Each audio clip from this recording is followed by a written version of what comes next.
Minister proceed.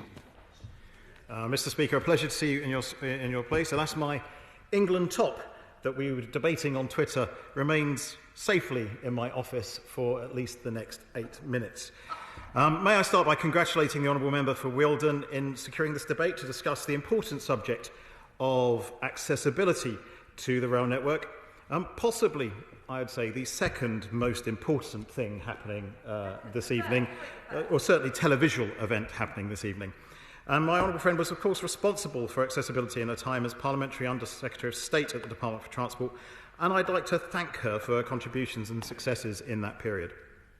It's a subject I take incredibly seriously, but she will also be aware that I am a qualified and active football referee just about to enter my 40th season in the middle, and an interesting and important game of association football commences shortly. So I might just stick in the odd pun because I am keen to kick off this debate, but assure her that in delivering a slightly light-hearted speech on this does not mean that I do not take this matter extremely seriously. Our goal must... Order. The Minister may be aware that we can also issue yellow cards from the chair. I was hoping that Honourable Member for Strangford would be here so he could winks at me and then I could happily let him Calvert-Lewin. Anyway, I recognise how important it is for my honourable friend's constituents to have access to the railway. It's an important part of all of our lives, whether used to see family and friends, to go about our daily lives, perhaps to head to Wembley to watch Sancho, Foden and Pickford. Heading out to work is an important factor of the railway, or indeed, coming home. Coming home, Mr. Speaker, is one of the most important journeys there is. Delivering a transport system that's accessible to all is a must, not just a right to have, and it is of great importance to me and my honourable friend. I know my honourable friend is aware of and fully committed to the Department for Transport's Inclusive Transport Strategy, published in 2018, and recognises it as evidence of the government's commitment to taking action to safeguard and promote the rights of all disabled passengers. Now, by 2030, we want disabled people to have the same access to transport as everyone else, and if physical infrastructure remains a barrier or a wall, then assistance must play a role in guaranteeing those rights. An accessible transport network is central to the government's wider ambition to build a society that works for all. Regardless of the nature of a person's disability, they should have the same access to transport, the same opportunity to travel as everyone else. No one should have to sacrifice their ability to use our public transport system. Unfortunately, though, many of our stations date from the Victorian era, and their infrastructure is not fit for purpose. Too many people on some stations have very little space to for us to carry out improvements. You could say that the Victorians, in some way, Henderson.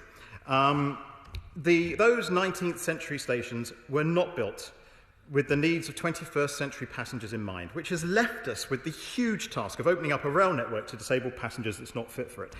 Although 75% of all journeys are through step-free stations, only about a fifth of the stations have proper step-free access, as my honourable friend detailed in her speech, into the station and to and between each platform. So we're not in a dire place, but we must aim higher, much Maguire indeed.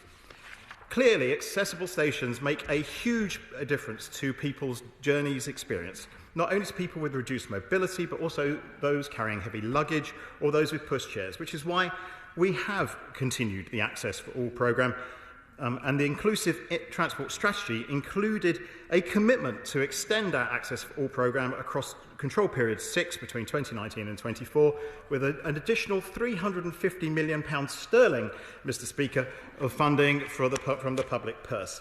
This new funding builds on the previous success of the programme, which was launched as a 10-year programme in 2006, and has so far included step-free routes at over 200 stations, and around 1,500 stations have benefited from smaller-scale access improvements.